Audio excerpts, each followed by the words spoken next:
And then turns out I reached the end of what I could do and what I could manage as a 17-year-old girl trying to hold it all together in school. And that's something I've continued to try to untangle in my adult life too, of like, how do I, you know, separate my performance from my value? How do I make it okay to make mistakes or not be perfect in things? And so, like I said, I love that our stories are so different, capturing this wide range of experiences and different needs.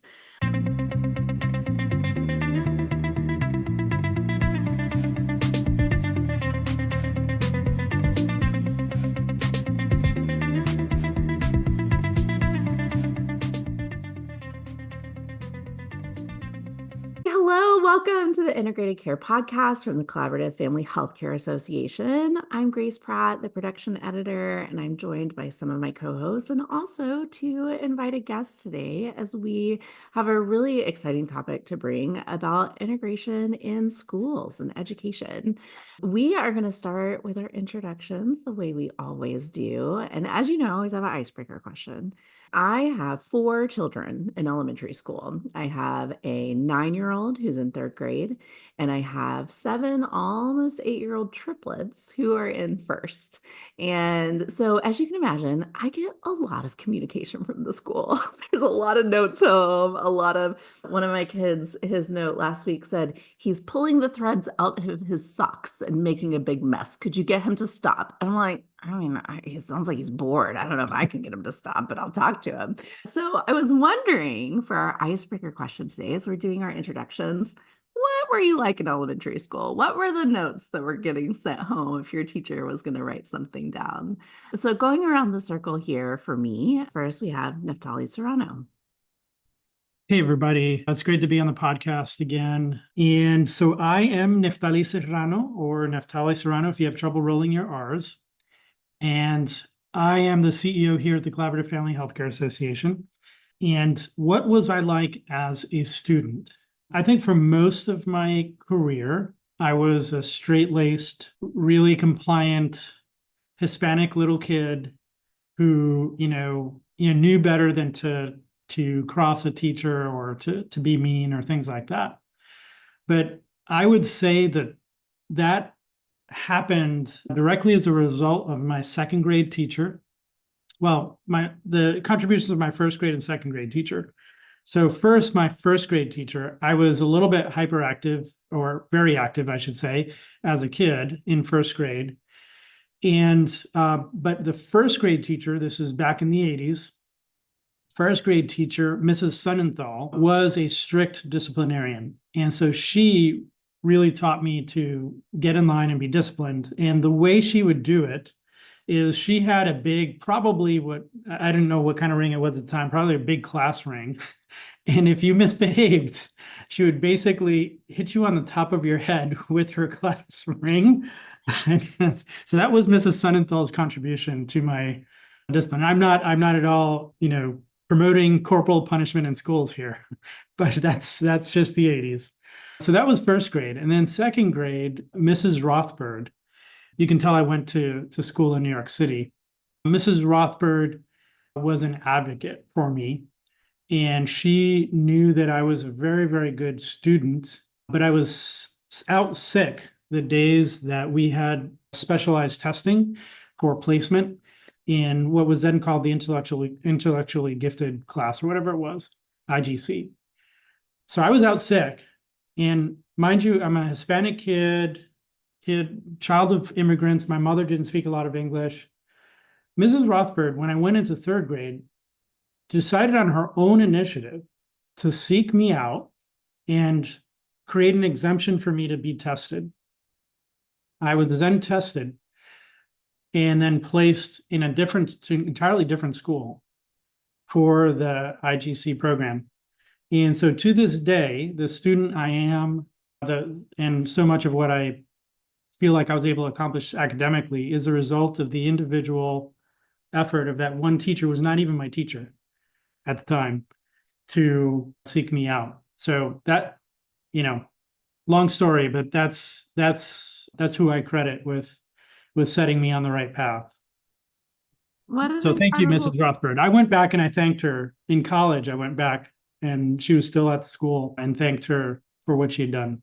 Oh, what an incredible story to get to have an advocate like that. That's Yeah. amazing.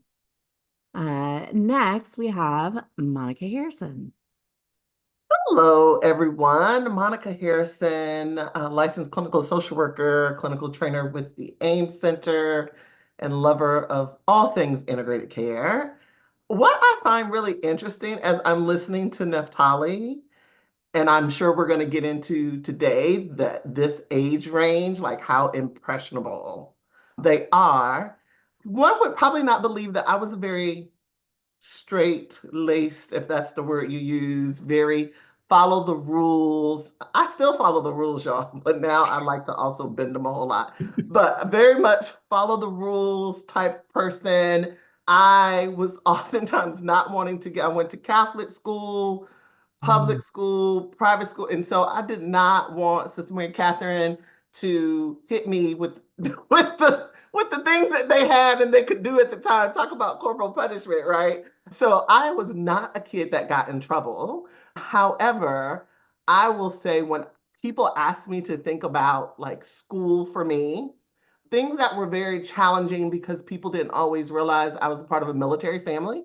So we Mhm. moved around a lot. So when people say list out your schools, I could probably list you out about 14 different schools that I went to because we moved so often as a part of a military family. And then there were grandparents that I stayed with in between moves. And so there's all of that. But second grade, Miss Bradley was the beginning of me not really liking school. I did it because I had to do it. You know, your parents tell you you have to go, but not liking school. She is actually no longer living, good, bad, or indifferent, but I struggled with math. And I remember we were doing the around the world with the math facts. And those of you who don't know, you would stand behind another student with your, ready to answer the question. Whoever answered it first got to move on, and the other person had to stay in their seat. And I would never beat whoever was behind me. I was not fast enough. I was not quick enough, whatever. And so I just remember one day her flicking all the flashcards, like just flicking them in the room and her frustration and having me sit in the corner. So people think that this did not really happen, like this is all like you see on TV. Sit in the corner with a dunce cone hat thing on because I did not answer the math facts fast enough. And second grade was the first time that I did anything defiant. I skipped school one day, second grade, because I was Mm. going to be late for school and I wasn't sure what Miss Bradley was going to do with me. And I was going to be late for school because my parents, who were in the military, left really early and the babysitter was coming late. And there's my little brother. And right, like all of these things that are about family dynamics and right, wrong, or indifferent, whether individuals like it or not, because my parents did ended up being a situation because I got caught skipping. And so then my parents did get in trouble, and military does not play with a lot of things. But good, bad, or indifferent, these are the things that family systems go through. And Yeah. the ability for those who are part of the school system to understand that, to be in dialogue and conversation with families is so important. So I hated school. All the way up to 11th grade, Miss McCoy, an English teacher who was not even mine, said, I think you should submit that thing that you wrote. That really was amazing. And I was like, okay, Miss McCoy, who I have seen, have told her a trillion times every time I see her how thankful I am. But that just kind of just goes to show like that, all the Mhm. dynamics that come in play, but just how impressionable that age range is. So Mhm. And kids can tell. They can Yeah. tell if you're on their side. They can tell if you care and if you're going to work with them. The Don's Gap again. Well, thank you, Monica. We're also joined by two guests today. So first, we have Ben Hilliard. Hi, and I'm so pleased that we're taking up this topic. And what was I like as a elementary school student? I was I was quiet and observant. When I was listening to Neftali and Monica speak, my experience was a little bit different. I I remember once sitting, well, I'm going to go to the horror story, and that was the spelling bee. Oh, no. The spelling bee for me was, 2 lines, competition between half the classroom, and my seat didn't even get cold by the time I sat back down and I was out of that competition. And the words that I was trying to spell, maybe a little bit of anxiety, but I just couldn't get them out. And so I was out of that spelling bee and watching everybody spell these words that I couldn't even phonetically figure out, right? And I always go back, why do we have K's in front of words and we don't say the K's? I mean, the language is messed up in some way. So fast forward all the way to college. I hated school all the way, but I pushed through. I was good in math and good in science, horrible in English. Its foreign language was horrible. And I met this guy. I was failing out of college, not despite, working really hard, but this guy named OJ Logue, he saved my life and changed the trajectory of my life. Sat with him, he did some testing, and it turns out that I had been never diagnosed, but had a pretty severe learning disability. Mm. So it was a struggle for me. But I was always quiet. I was nice. I was a teacher's pet, and I knew that that served me. I didn't get in trouble. And so I was passed on every year. I got the D minus, as a favor to get, through some high school English classes. Always asking for extra credit, things like that. I would have to take probably 4 hours to do homework for everybody else's hour. So, but that time when he told me he says to me, "You want the good news or the bad news?" And I was like, "Well, let's just get the bad news out of the way." He said, "You have a learning disability." And I was like, "Wow, wait, what?" And this is halfway through college. But he also says, "You have an IQ of 120." And I'm like, "Wait, I do not understand. What are you talking about? I'm smart but dumb?" And he's like, "No, you're not smart. You are smart. You just learn differently." And I was like, whoa. And just that information and that Mm. understanding, self-understanding, my grades went from a 1.4, that, total GPA, to next semester to a 2.8 to a 3.4. So I just understanding my own learning helped me learn. And so this topic of, mental health and education is so dear for me for a personal and lived experience. And I'm so happy that we're talking about it. Mm. Thank you for sharing that. I was just struck as you said, he said it was bad news and gave you this diagnosis that when you've already had that experience, having a name for it to organize Mhm. your experience is good news in itself. There's an Oh yeah. explanation for what's going on and there's something to do about it. That's wonderful. And then we have Denise Tossack. I hope I said that right. Please correct me if I didn't. Okay. Hi, I'm Denise Toshack. I'm a general pediatrician and I have 5 children. I have a 25-year-old and I have 23-year-old quadruplets. There's 18 months between them. So my life has been very active and I have 3 of my children have ADHD. One of them has ADHD and a processing disorder. So going through school with them has been a challenge sometimes, but I was like luckily in a place that I could advocate for them, but you had to be on top of things all the time. School for me, I was really, really quiet in the lower grades. I wanted to disappear and not be seen and not be called on because I didn't always understand what the question was. And I couldn't read. And that was my secret. I would memorize things so it looked like I could read, but I really couldn't. And I didn't want anybody to find out my secret. It was so much so that I passed the vision test in second or first grade. And when my brother didn't, my mother brought us both to the doctors because she always brought all of us. And I couldn't I couldn't memorize the chart at the doctor's office because there weren't people in front of me. And all of a sudden, they found out that I really couldn't see very well at all and had to wear glasses. But it still didn't help my ability to read, to be able to write things, spelling bees like Ben was talking about.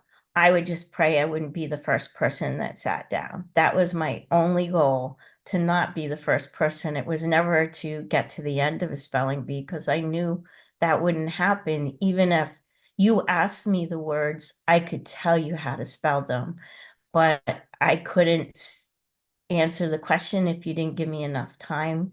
And it was just really hard. In fourth grade, my teacher in front of the whole class, because I couldn't read an assignment out loud or answer the questions, called me stupid in front of everybody and made fun of me in front of the whole class.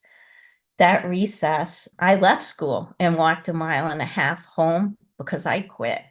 And when I got home, my mother brought me back and didn't let me be a fourth grade dropout. But that was my plan.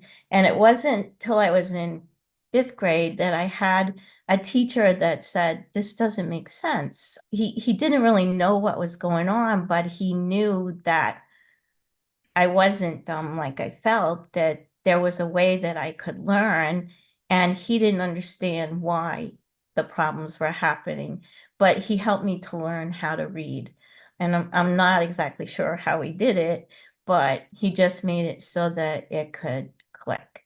And then I just worked really hard so that nobody ever knew my secret, how hard it was for me.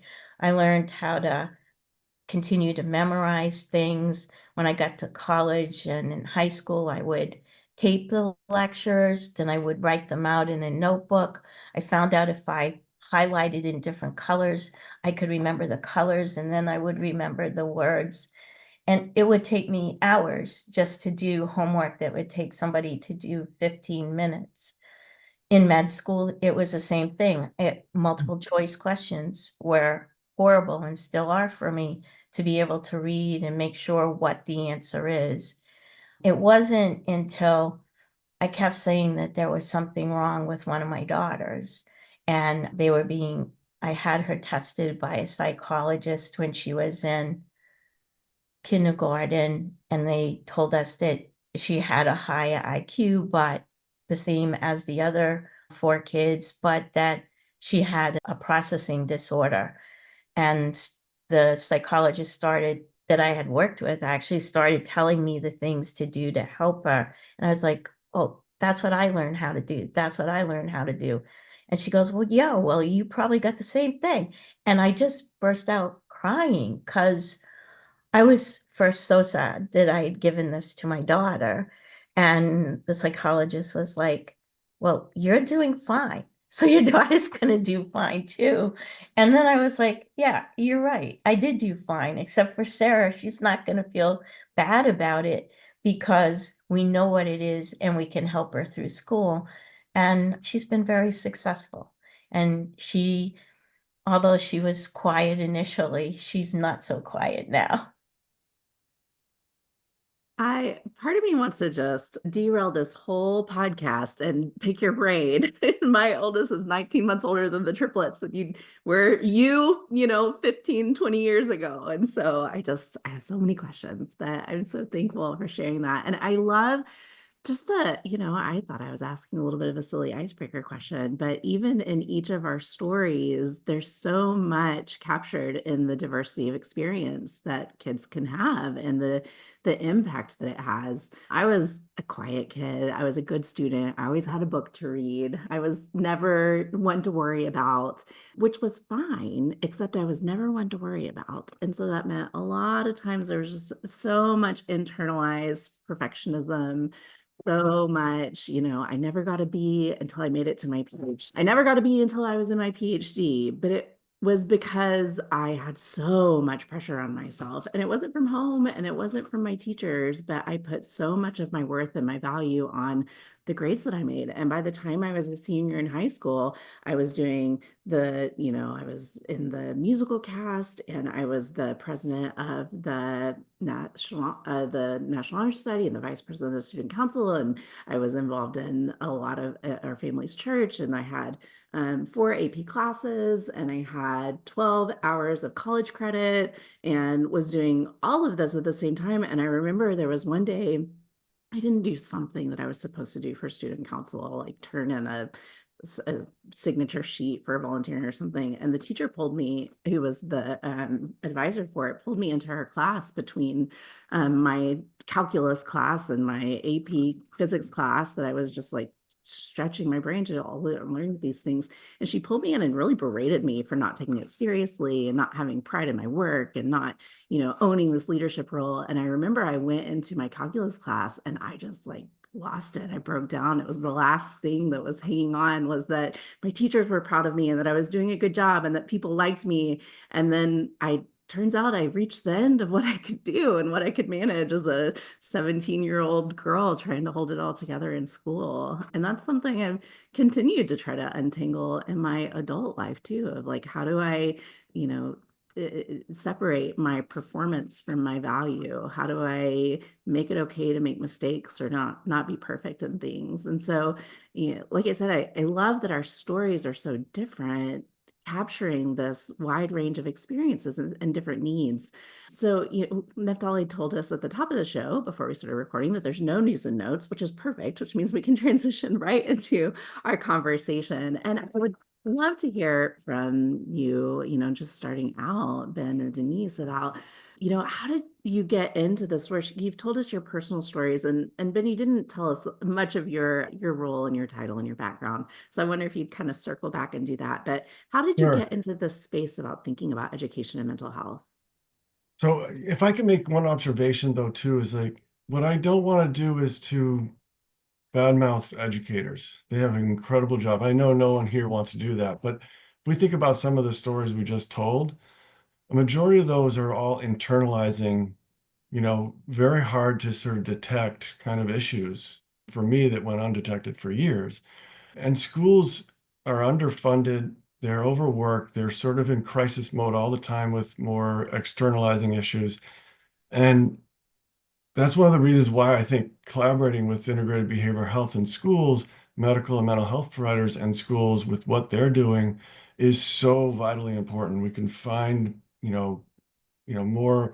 more options to find kids with needs, not allowing those needs to expand on and build and get more intense and more difficult would be, that would be my dream. So back to what from my learned experience, my first job was at the center, or second job, I was at the Center for Learning and Attention Disorders.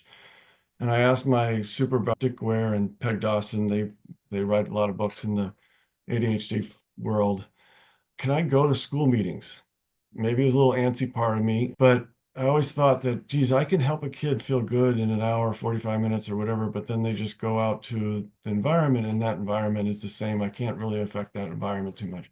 So I started to go to special ed meetings, 5-4 meetings, basically for my clients. I do a lot of consulting with schools, more systemically, but going to those meetings and learning about what schools are struggling with, the language of education and the terminology that they use really helped me understand and help the situation more fully, but also help as a collaborative team to push forward on achievable goals. And I would tell people that going to a school meeting probably reduces the length of stay for one of my clients by like a quarter, because we were all on the same page.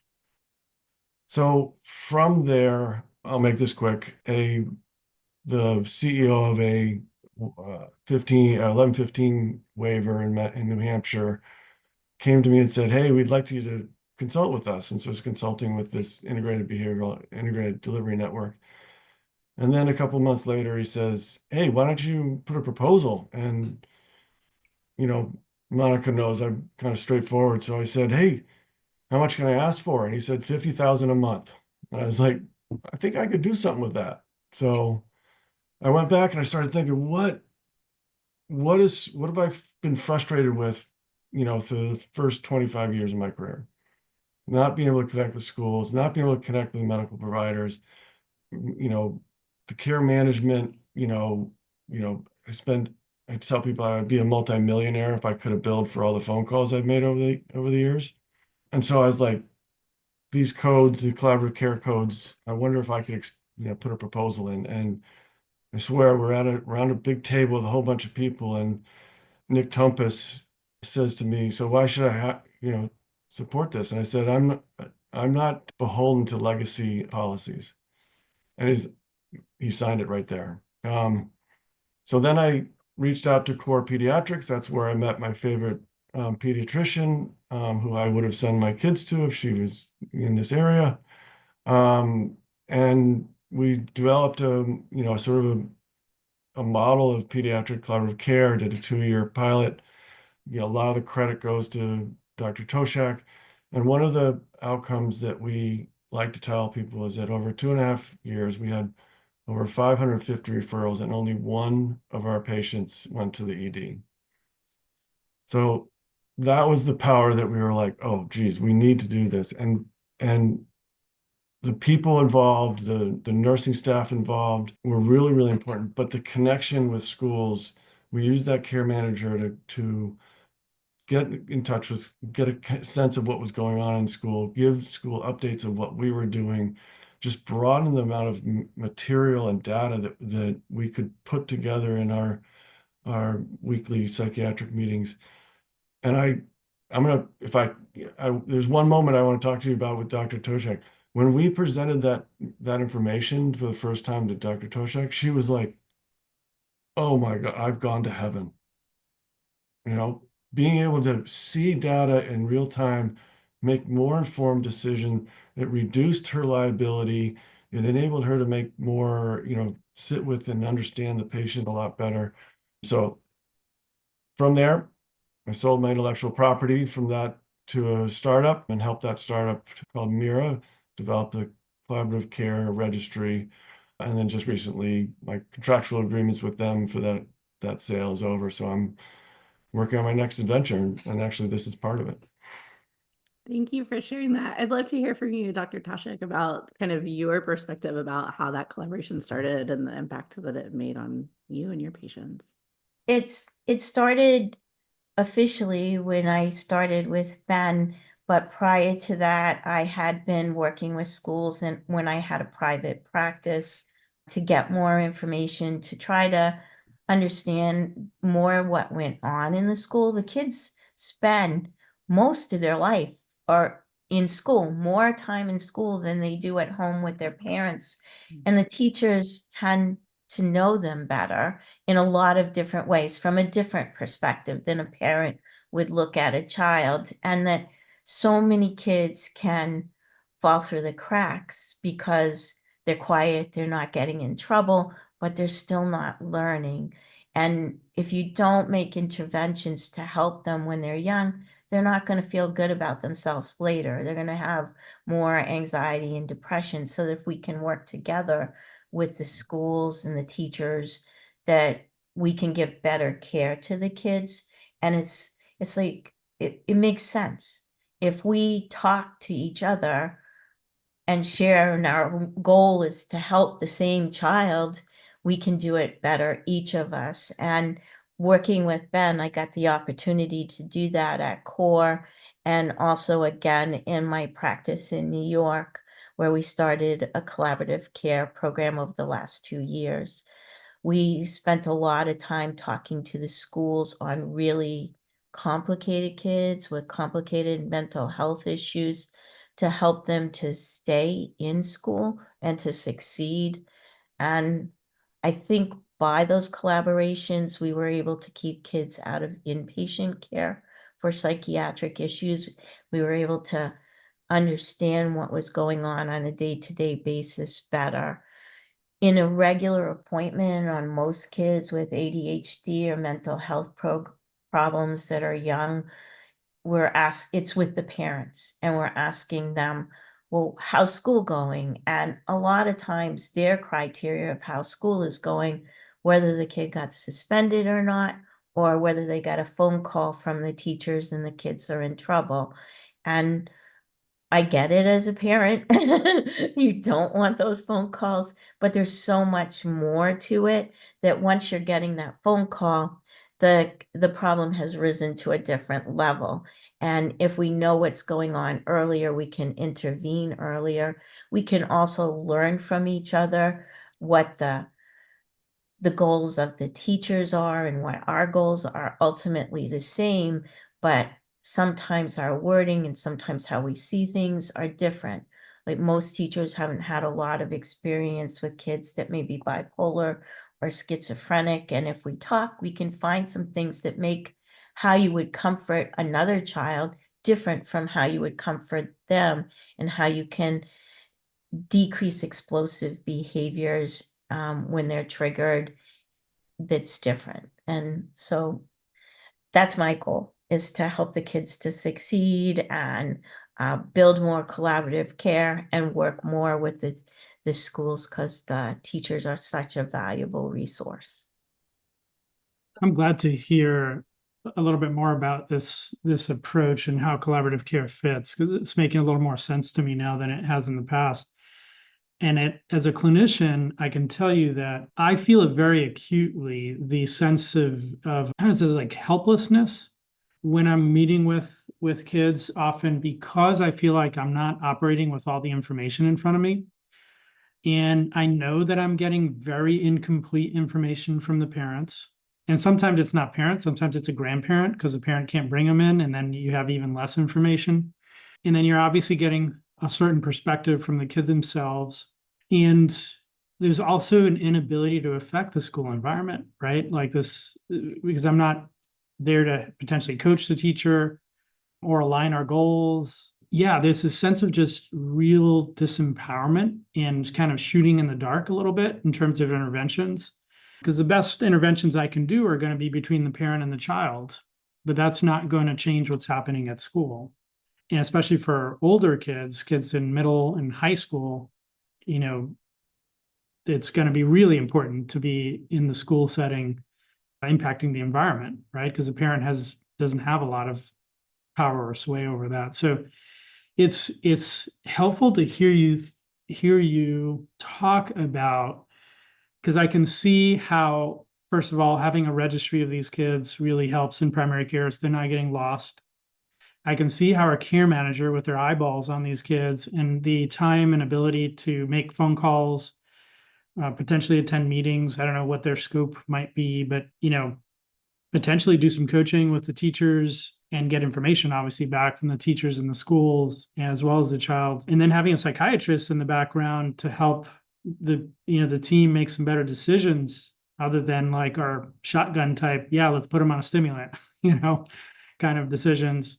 I can see a little more viscerally how that would be really, really different than, what I've experienced in terms of standard primary care. So I'm wondering, like, I'm guessing no one has said this is a bad idea, right? To you guys, no one has said like, oh no, this doesn't make any sense. But what keeps more of this from happening? Because I feel like this should be happening all over the place. Like, I'm super excited hearing this, but like, why is it not happening? Well, so I'm just going to be super blunt. Time, and the reimbursement for that time. It's often hard to understand that for different it's hard to charge a parent for some of that time. It's valid to do that because it's clinical work, but it's not part of the psyche that a lot of people are understanding about mental health services. So like I said before, it's hard to figure out how to communicate with schools because sometimes it's different between the ages. In elementary schools, it might be the primary teacher. In middle school, it might be the special ed department or, other. So the entry into figuring out who to talk to is usually one of the hardest parts. There's also a different language, that a lot of times school folks use and mental health and behavior and primary care use. So there's some disconnect there. But also there's certain FERPA and HIPAA issues and stuff like that, and even some misunderstandings about those that prevent, care team communication, things of that nature. But also, there's been a sort of cottage industry of behavioral health providers, or what they call coaches, that will go into schools and tell the schools that they're doing it wrong. One of the first no-nos in communicating with schools is that you present yourself as that expert and you do what I say because I'm, I know. So a lot of times I'll go into a meeting and I would say, I could never be an educator. I don't know how you do it. You guys don't have enough time to go to the bathroom. And everybody there would be like, yep, that's us. We work, all day, and then we grade papers while we're watching our show at night. So there has to be an understanding of what that environment, their processes, their policies, and communicating in a level playing field, that we're all equals. Because a lot of the school folks perceive that they're not as equal to sort of medical and behavioral health providers in sort of the psyche of community of support services. Yeah, I think that's a good point, Ben, of them just not thinking that they are on the same wavelength, if I could use that word. So full disclaimer, I actually have a teaching license to teach kindergarten. Back in the day, taught. And what Monica, I can totally see you as a great kindergarten teacher. did Oh my you see goodness. that? I could That's totally where my see teacher voice comes from, and I Yeah. can project it around. That's right. I love it. Yeah, taught kindergarten for quite some time, and in Head Start preschool programs. Nevertheless, what I do know is both systems, our healthcare system and our education system, they're complex. They have their own set of way things work, right? And trying to navigate the systems, both of them, is really challenging. And so one of the things that I often ran into with behavioral health care managers that would attend like IEP meetings and some of those things is I would say, will you treat that system for that kid like you would if they were seeing an outpatient therapist? They were seeing an outpatient therapist, you would be trying to connect with that outpatient therapist. And they may or may not respond back, but that doesn't mean that you don't share information, that you don't continue to attempt, right? But what I find is that what you mentioned, Ben, of kind of how do we communicate with each other. And so I'm just wondering, what strategies have you guys seen individuals use to kind of break through the door of getting some back and forth communication going with the education system? We just reached out to the schools on specific children, and what I would like to see it do is go further than just a few children, but they were usually kids that had significant problems, and the school was so glad to hear from us, but yet on the other hand, a little leery of, okay, what are we gonna do? One of the hard parts was when to meet. When you're a pediatrician, most pediatricians are seeing a patient every 15 minutes, and you sometimes get a lunch break and sometimes you don't because you fall behind. And the teachers have no major breaks. You can sometimes meet before school, but the teachers aren't getting paid for that time. You can meet during lunchtime and hope that, everybody's available at that time. But then the teachers have to get somebody to cover their class often because they still are covering for the cafeteria. But when we did it, we just sat down as equals and shared information. What are you seeing at school? This is what we were thinking in the office. Oh, we didn't understand that. And we also learned pediatricians take care of the whole child, their mental health, their physical health. There are a lot of kids that we didn't know had unstable housing situations and food insecurity. And we had some resources that the school didn't have that we could then help the family with. And I think when everybody saw that everybody is equal in collaborative care. There's no person that's the lead person. We're all there for one single goal. And the beauty of collaborative care is everybody has different insights depending on their training. And if you have all those insights, it puts the pieces to the puzzle together. And I think once you do it and you see how it works, it's life-changing. And you want to keep doing it because the teachers, just like the physicians and the mental health workers, are overwhelmed by a lot of these children and what to do. And all of a sudden, it clicks and you know what to do and you see the results and the benefit it is to the child. And that's the driving force. But so the initial step is a hard step. And once the difference gets made, then they're all like, can we talk about this, child? Can we talk about this? They're like, But let me run you the list of kids that we all Right? Yeah, share. Wait, exactly. hold on, that reminds me of this kid over here. I love that framing in terms of, I think there might be a lot of people listening that, have a connection to a school and their community that their kids go to, or that they practice and share a lot of the same people, but maybe you're like, I don't know exactly. But just what you said, so much of the magic of integration happens when everyone gets to contribute to the top of their expertise, because it's so complementary, what they know in education and what we know in healthcare and what the family and the kid know, and all of that coming together, just starting the conversation, and ideas will flow from that. And I think there's so much of a spirit of, hey, we're all feeling really stuck, but we're all kind of stuck together. So, we can share that, we can try something new, and all of our really great systems principles, right? If we can make a change here, then there's going to come out a change there.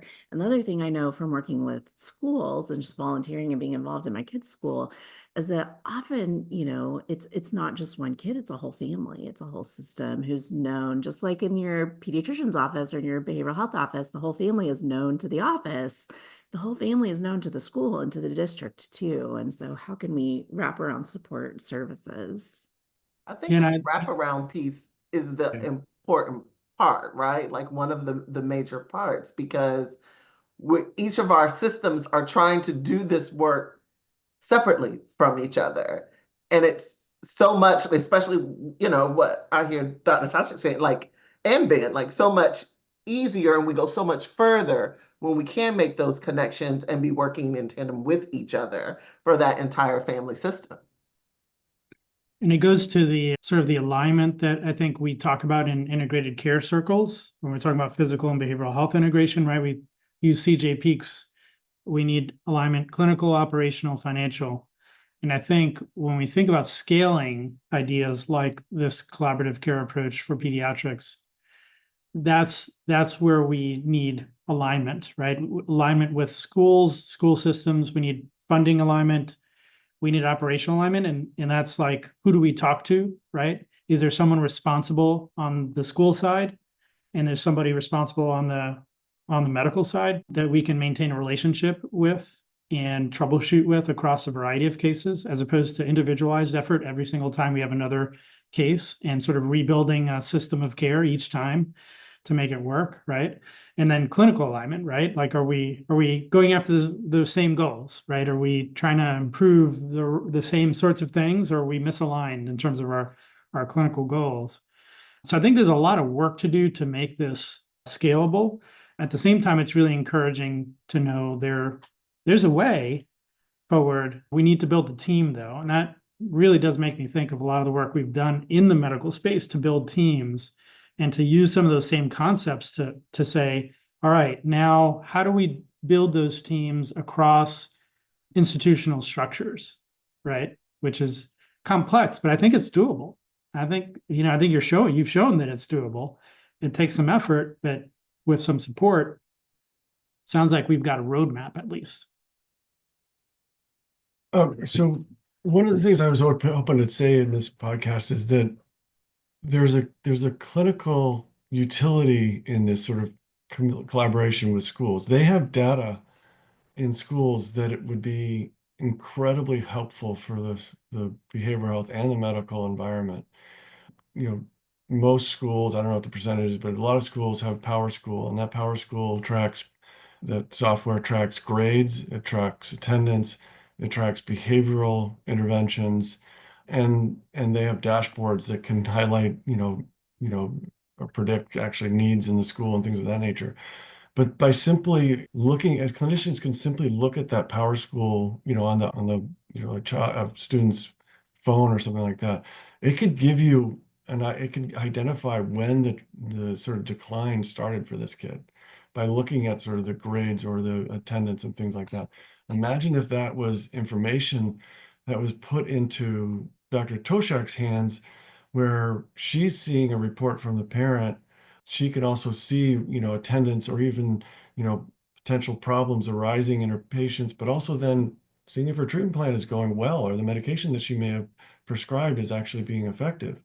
So I think data, I think is one of the ways it could be scalable, but including the school nurses in that, that would be a dream of mine, because they know every SDOH issue in that school. They know every housing issue. They know every kid who doesn't, eat breakfast before school. And they also, it may be a different presenting problem like exhaustion or a headache, but they also know every kid who has a mental health issue in that school, because they've crossed their doors. So imagine that if school nurses and collaboration and data was easily flowing between, primary care, mental health, and integrated care in schools. Yeah, I can tell you, Ben, that it's not the first time I've heard you say that, but like that is going to be a take home for me clinically. I don't think I'll ever see a patient again without at least attempting to check their power score, because I've not thought of that before. But I would love to have, for all my kids with ADHD issues, externalizing issues, depression, anxiety, I mean, I'd love to have access to at least some of their attendance data, their grades, any notes I could read that maybe people are putting in there. I mean, like, that's like, I don't know why I haven't thought of that before. Yeah, even if they're not using Power School, most schools now use something, right? Yeah, exactly. Similar to, and to have, behavioral health care manager or clinician that's able to look at that, your child, speaking from my own kids, disclaimer, everybody, most people know I have 5. 4 of the 5 have a diagnosis of ADD, but only this youngest one, which kind of a little bit tells me how the times have changed, was it not me, but the counselor going, all right, well, let's talk about how you can actually create some organization for yourself. Let me show you. Let's walk through how to actually do this by looking up when what assignments are due. And then you have this plan, like to actually teach those skills, because I don't remember being taught those, right? Like studying skill, like these things that would make me feel more sound in my educational learning. I don't remember being taught them. I don't know how I learned them. But now we have clinicians that can actually work with patients that have learning difficulties and be able to use whatever Power School or whatever technology that you have in your child's school to be able to do that as a part of their intervention that they're helping the child with. Monica, you bring up such an important part, and it was in the first sentence. The first sentence was 4 or 5 of, I was the first, my youngest was the first person that the school brought it up, right? So for the other 4, you were the primary hub of communicating between school and, mental health or whatever services you get outside. And that's one of the biggest problems we have. And it's not because you couldn't communicate. You're a teacher and also a behavioral health provider. I mean, you're perfect for that communication. They could be the most capable parent, but they're the central hub of communicating between all these different services. And isn't that unfair to them if they don't know the language, they don't know the policies, they don't know what's available, they don't know what the options are, so they just go from one provider to the next trying to say the same thing. And then, Denise, I wonder what you think about this, because you have 15 minutes to digest all that with just that central hub of communication. Sorry, it's really difficult. I mean, you can't even get to the tip of the iceberg with that limited amount of time. And you want that information, you need that information to be able to make better decisions. I think that's a major issue with healthcare, is that we're not getting all the information when we're making the decisions. And we could do better if we had it and if we worked together. It goes I'm back thinking to like, time. We keep talking about the time. There's not enough time. I mean, I know some clinics, some pediatric clinics that have created specialty afternoons where they see certain populations of patients so they can give more time. But yeah, and just full disclaimer, even as an educator and a clinician and all those things, when it's your own kid, when Yeah. it's your own kid, totally different ballgame. a whole different ball game. You Yeah. right sitting next to the other parents. Yeah. So, those immediate takeaways that I hope for our listeners, I feel like we could talk about this for so much longer, is that a lot of the processes that we've figured out for integration and understanding larger systems and integrating mental health and medical can absolutely be applied to the larger systems of integration with education. And we should see them as another team member to pull in. And think about the shared data that we have, like Neftali was saying, using those school grade books, using that school communication. The other piece I would slide into there as something someone could adopt today is when I'm training early career therapists, no matter what setting they're working in, I say, start with your stack of releases.